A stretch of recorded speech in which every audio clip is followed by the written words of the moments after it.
Well, hello and welcome once again. J76NY here. This is episode number 3 of our douchebag playthrough on Suzerain, a game from Torpor Games. Last couple episodes we got things started. Now we're really going to get into the work of running Sordland and becoming rich. Anton down there is going to truly become a dictator.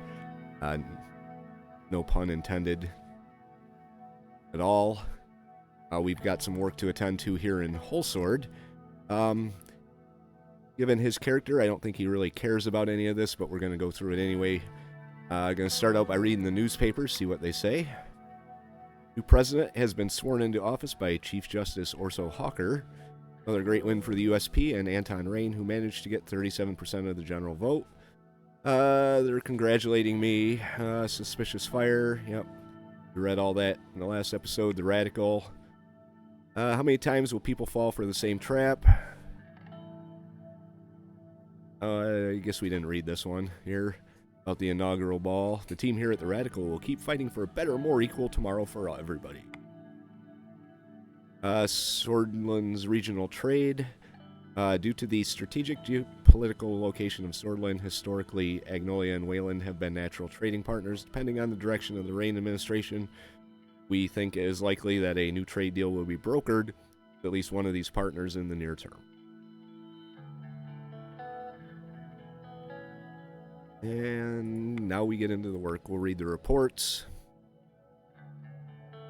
Party Committee report. The Reform Committee reports that any potential change to the Constitution in the direction of the reformists will likely result in strong opposition from the NFP.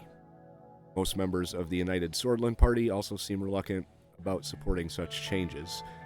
Additionally, the chief strategist of the president, Lucien Galad, reports that the soulless politicians and the Chief Justice of the Supreme Court are willing to talk about a potential alliance. That's good. We're smoozing the old guard. Sid joins HSU fire investigation. Further investigations by the police department reveal a potential arson case with no identified suspects yet. Police chief of Holsword has voiced his concern about suspected sabotage by a foreign nation, inviting the Swordish Intelligence Directorate in the investigation to expand investigation. Okay. All right, let's get this campaign finance bill signed. Criteria for the allocation of public funds shall no longer be accorded to the number of votes won in the General Assembly. This is going to benefit us. This results in a doubling of the USP election budget and a slight increase in the other parties. Going to sign that on Rayne, President of Sordland. Radical has something to say about that, for sure. USB hijacks elections.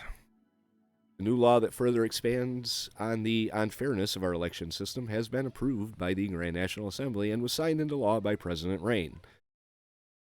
The new law changes the rules of eligibility of the public funds that are reserved for every political party in Sordland. Previously, the funds were given on the basis of the number of votes in the general election.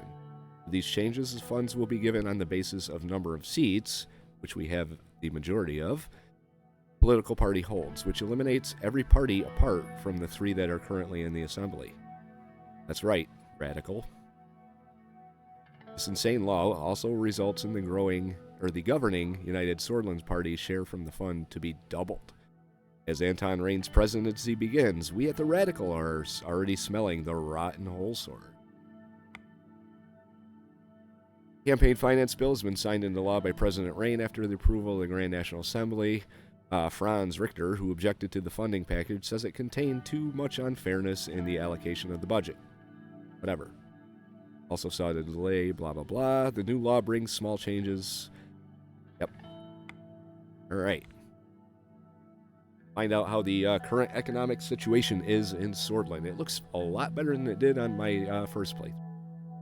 Simon Hull, that's him, Minister of the Economy. Gus Manger, Minister of Rural Development, and Lileas Graf, who is an absolute bitch. But she's a Minister of Interior, so we kind of have to deal with her. We're about to arrive at the White Room for our scheduled economic meeting.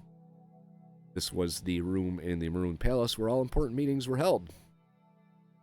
2 assistants arrived first, carrying a heavy projector. They stood with it by the door, waiting for the ministers to enter. From the hallway, I heard Lileas Graf's voice. She was using the patient, almost motherly tone she often took in heated arguments. Thus, do we really think that such an economically advanced area is more in need of investment than agland? Lileas, my interior minister, strode in. He was clad in shades of brown and beige, the only spot of color a bright yellow Nurse star on her necklace. Gus followed close behind. Don't be an idiot, Lileas. Nice guy. Like him. What about the unemployment crisis in Greater Holsword and Gelsland are going through?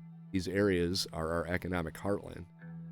Gus curled his hands into a fist and knocked Lileas unconscious. I hold a grudge against Lileas, in case you haven't figured that out from my last playthrough, which I will link to at the end of this episode. Minister of Agriculture and Rural Development's temper hadn't changed since his days in the Alfonso administration, but neither had his reputation for getting things done. His far-reaching network of connections was unlike any other. Simon Hole quickly stepped between the 2 ministers without looking at either of them. He cleared his throat. Good morning, Mr. President. What's this debate about? Just a disagreement in internal economic strategy, President Rayne. Not sure if I would call it just a disagreement.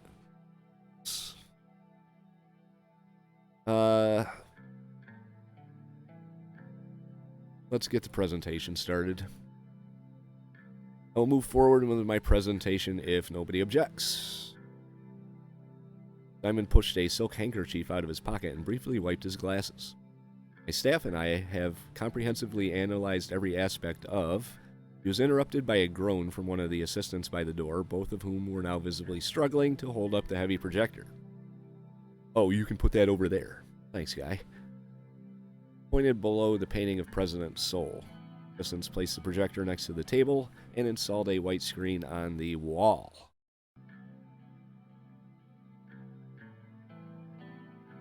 The assistants left the cabinet room, reminded that Simon had never quite had a way with people. Told him to fuck off, maybe. But his facility with numbers had made him the most sought-after economic specialist in Sordland. Simon started looking for his slides. He always carried documentation around. Simon stared at me disapprovingly. Mr. President, I'm about to explain some very serious data. I'll just sit there and stare at him. Suddenly, the mood in the room had turned slightly sour. There have been some developments about the Sordland losing further value today. We have been trying to stabilize it with the central bank. The recession of 51 put enormous pressure on the economy, resulting in the collapse of the value of our currency. The entire situation was a significant cause of concern for our administration. What would you like to know about the current economic situation? What's the status of the recession? The economy has been in a recession of about 6% in the past year. The average GDP has dropped from 15,454 Sordland to 10,359 from 1951 to now. The administration's success depends on our ability to stop the recession. The sooner we can reach GDP growth, the better. What's our GDP? Current GDP is 310 billion Sordland, and the national debt is 427 billion. Still hard to fathom that we lost nearly 150 billion in wealth. The past 3 years were tough.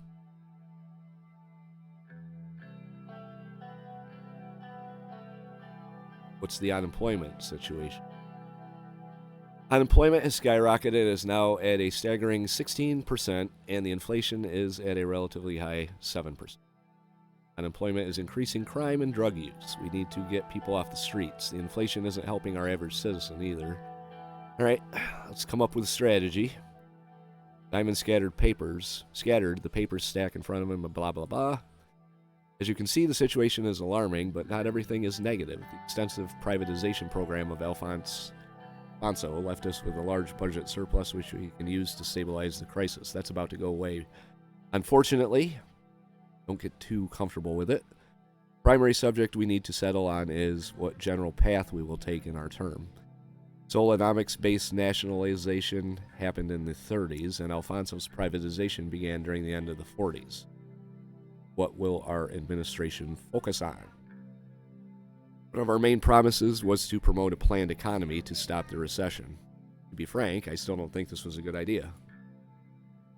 We shouldn't go back to Solonomics. My 2 economic advisors are in agreement.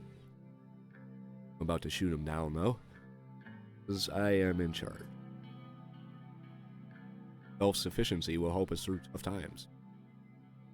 Simon ignored this statement. Let's see. The more of the economy we control, the better we can manage the recession. I'm gonna go with that one.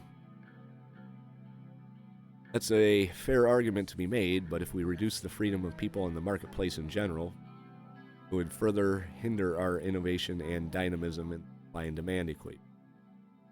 Say what you will about Alfonso, without his attempts, our current coffers would be empty and the recession would be a depression. One way to be remembered positively is to cause a recession and leave a few bills behind. You didn't like Alfonso.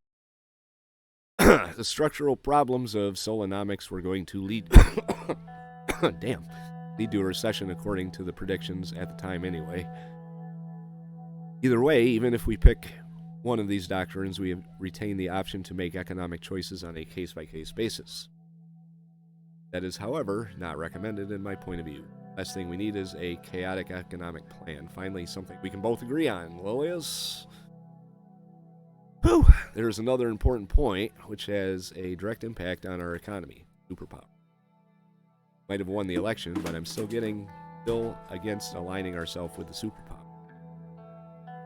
Economically speaking, we aren't as tied to United Cantana as we are to Arcasia, so a decision to align to the east is much more difficult to accomplish. United Cantana, the commies we're going to be friends with, already decided, letting them give me their spiel. We must be very cautious. For schemes being devised about Sordland, we cannot give in to their wants now, or otherwise our country will turn into a pawn. I want you to reconsider your promise to align with United Cantana.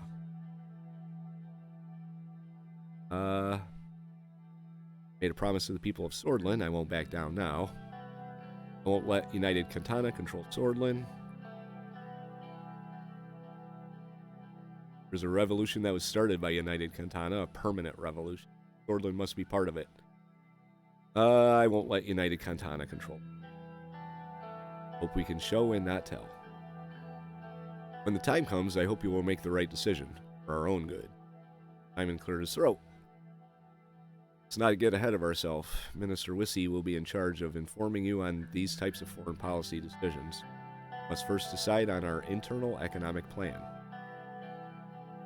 Simon put forward a legal document outlining the possibility with both economic doctrines listed. The cabinet members looked at me. We have to thank Sol and his planned economy for the boom. It shows the success of the system. Let's finish what Alfonso started. Nope. Would a planned economy focus bring us strong allies? Those are long-term economic schedule.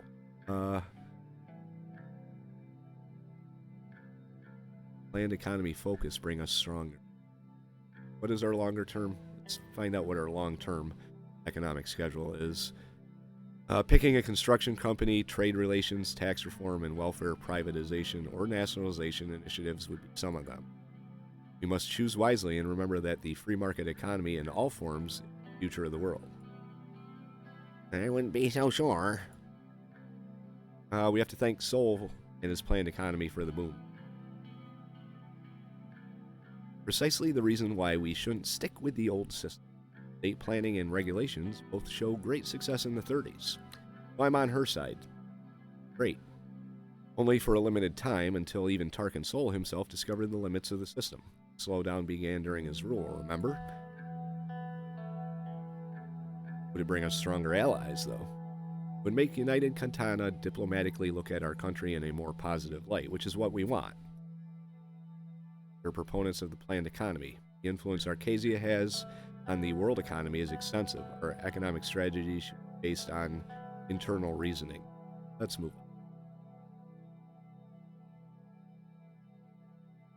What are your final thoughts, Mr. President? Critical institutions must remain in state control. We must be fully responsible in service. We should look at opportunities like privatization. Nope. Market economy doesn't require as much guidance. Nope. It is hard to fully agree or disagree with these options. I could take a middle of the road, I don't have an opinion type of stance, but I do. We need control.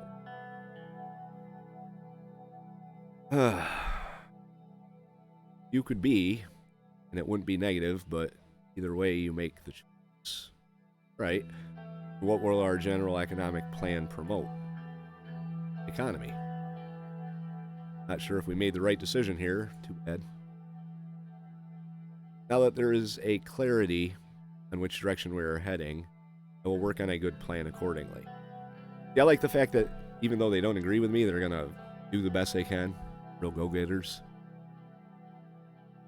And I'm happy I didn't surround myself with yes men, because there may at some point be a time when I'm going to change my mind about things. It's good to know when my guys think I'm wrong, even if I ignore them. This concludes our meeting. Hey, sweet.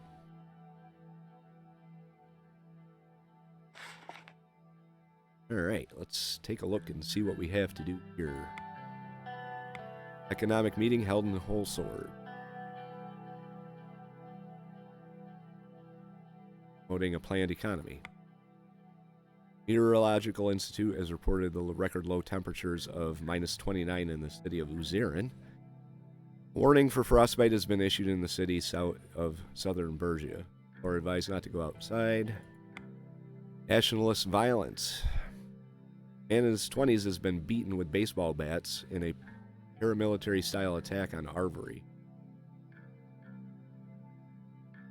I just realized something didn't happen that happened in my first playthrough. Pretty prominent political theorist that got assassinated. Never happened. I don't think I even had a ball. Hell, I got ripped off.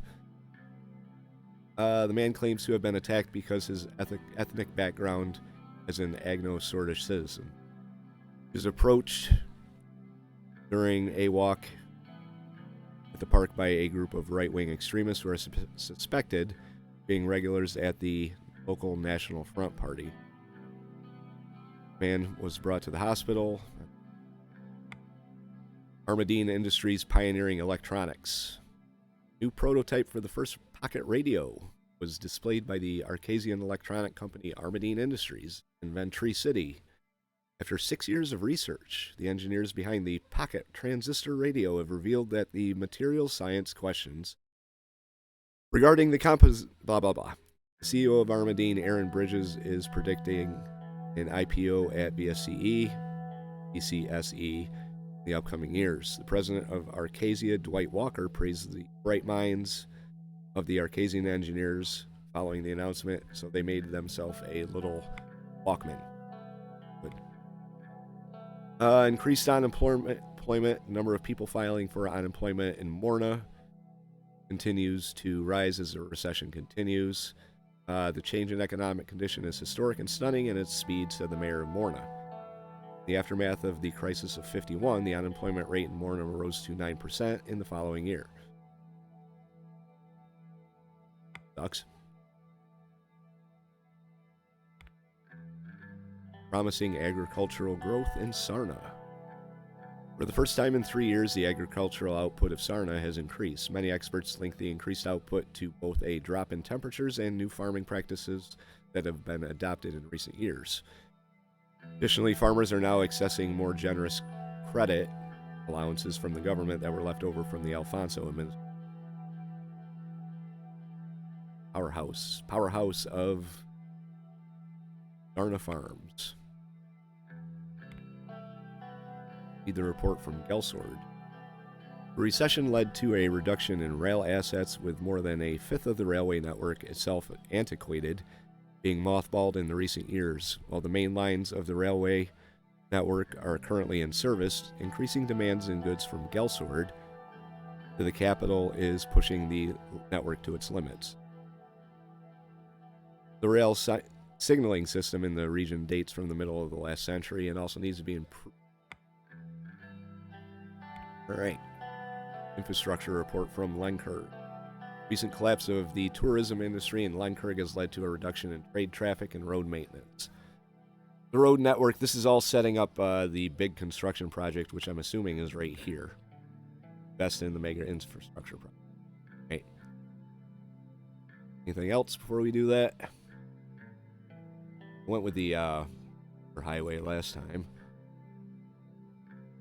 The Ministry of Economy has put forward 2 bold plans for mega infrastructure projects that would help with the economic recession in the long term.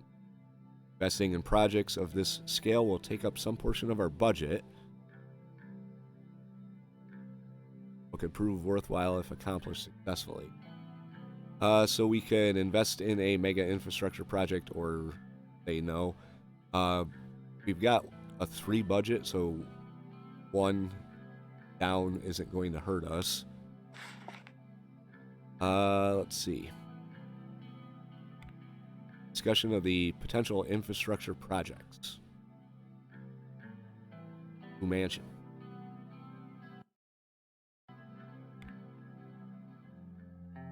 The view towards the Markian Sea from Lockhaven was nothing short of exquisite.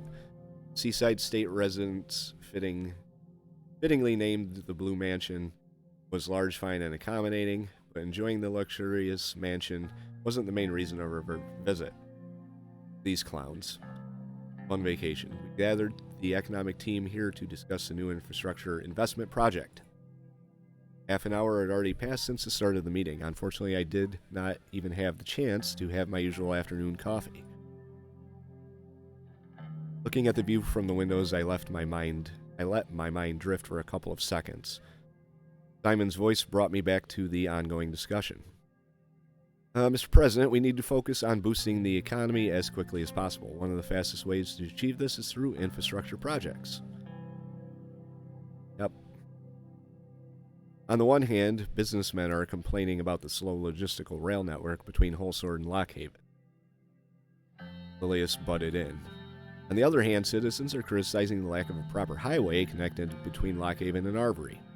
Narrow roads, seaside, dangerous, difficult. We need to heed the calls of business in these days of recession. We need to pick the most profitable option for economic growth.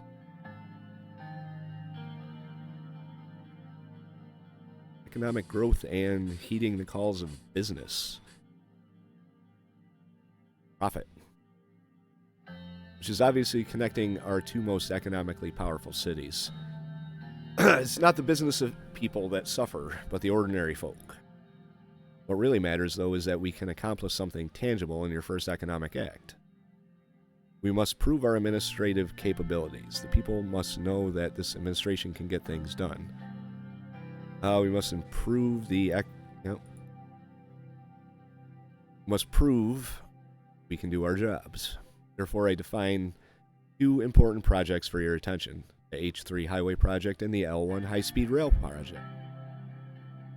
Mr. Hull repositioned himself on the chair to take a more comfortable posture. Ministry can only support 1 project at a time with the current capacity and budget. This is going to eat up the rest of our budget. Let's move on to the details of each. Which one of these do you want to hear about first? The Highway Project. Means it was first on the list. The H3 Highway Project aims to improve the abysmal state of the road network in the Agnoland region bordering Agnolia. The area is home to several million Agno, Sordish, and Sordish who feel neglected. There are no proper highway connections to and from Agland. Mayor of Arbory, Eric Neal, has been asking for a bigger budget to develop the regional infrastructure. He told us that even trucks are having a hard time traveling through the main roads. The increased traffic is causing trouble for people commuting in and out of the region. Eric Neal is a party member, so we'll have to keep that one in mind. That must be cumbersome for the citizens. Don't care. This could hurt local business. Not sure if this region is a priority for us right now. Well, he's a party member, so nepotism and all. I know him personally and can vouch that he's a trustworthy member of our party. Take a more detailed look at the upgrade proposal. The map.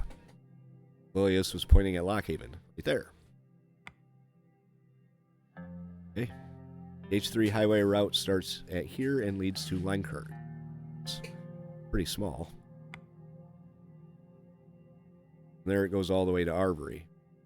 Is here. So it would go from here to here to here.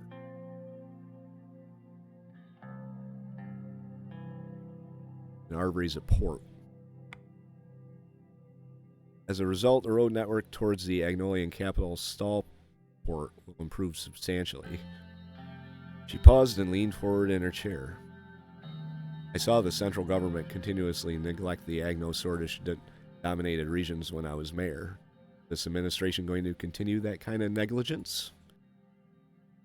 No longer neglect a key region for our trade with Agnolia.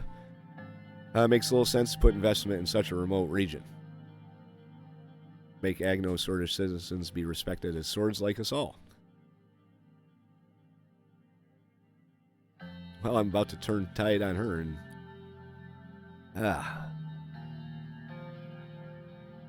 See, this makes sense here, but... The guy's a dick, so... Let the sticks burn. That's why we should initiate the L1 project. It has to be pointed out that the highway would be less beneficial in the near term. I have to disagree. It will increase the speed of transportation throughout the region. Our citizens will be quite pleased if we successfully accomplish this. Besides, if we enter trade talks with Agnolia, they would see the investment as a positive sign. Agnolia is a republic. Let's see.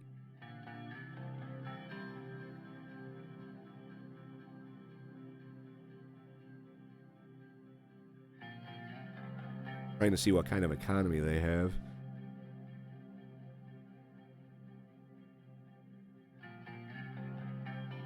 Has one of the weakest economies in Eastern Mercopa. Oh, fuck them.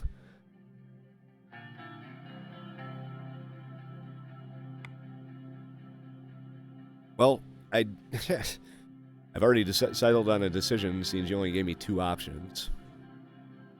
Final choice will be the L1 high-speed rail connection between our most productive cities. That's the right choice, Mr. President. Negotiations... good lord. The negotiations will begin in the middle of this year. You will be able to award the contract to a corporation of your choice. Ministry estimates that the entire construction will finish in 2 years if every step going forward is executed successfully. Good. Is there anything else? That should be all. See you soon. Have a nice day. Blah, blah, blah. There we go. Nothing to read, I guess. And, the railway. This is going to tell us the progress of our little project here. Invest in Arcasian company stocks. Opportunity to buy stocks from an Arcasian company. A personal investment opportunity has been relayed by Mr. Manger. An experienced stockbroker in Ventry City, Arcasia is selling valuable shares of Armadine Industries and their transistor radio. I will buy 1,000 shares. And suddenly my personal wealth went down to 0, but it will come back. Do not worry. Reception at the inaugural ball. Well, I guess we're going to get to see that guy get killed after all. Anything else we have to do here?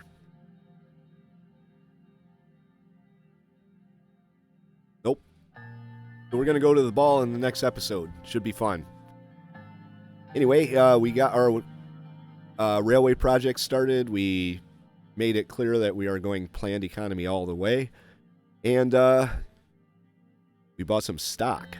So hopefully we can recoup our lost wealth up there. Anyway, if you like the episode, hit that like button. It'll help the series out and my ever-growing small channel, and would be greatly appreciated by me. Leave your thoughts in the comments down below. That also helps the channel, and I like to hear from my viewers. Really kind of curious what you guys think. And you want to follow along, hit the subscribe. Wouldn't mind having more subscribers, more friends, as we move through the 700s up towards 800 on my small and growing channel. Yay, 76NY saying, thank you very much for watching, and we'll see you for our next episode. Have a good day.